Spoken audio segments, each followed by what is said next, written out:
अस्सलामुअलैकुम दोस्तों, एक नई वीडियो के साथ मैं हूं आपका दोस्त मोहम्मद आमर और आप देख रहे हैं CH इलेक्ट्रिक। ये हमारे पास एक बूफर का बोर्ड है। देखिए मॉडल नंबर आप खुद देख सकते हैं, 595 है SP।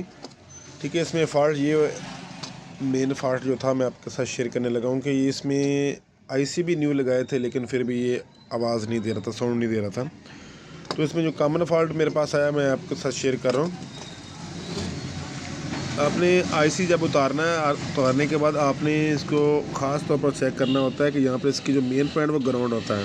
ठीक है, अक्सर औक़ात दोस्त यहाँ से IC उतार लेते हैं लेकिन यहाँ से कनेक्शन लगाना भूल जाते हैं, जिसकी वजह से इसका साउंड नहीं आता है। अगर आपका भी कोई इसी तरह का मसला हो तो आपने सबसे पहले ग्राउंड चेक करना है। यहाँ से ग्राउंड आपका लाजमी ब्रेक हुआ होगा जिससे आपका साउंड नहीं आ रहा है। मज़ीद वीडियोज़ के लिए चैनल को लाजमी सब्सक्राइब कीजिए और बेल आइकन को लाजमी दबाइए। शुक्रिया।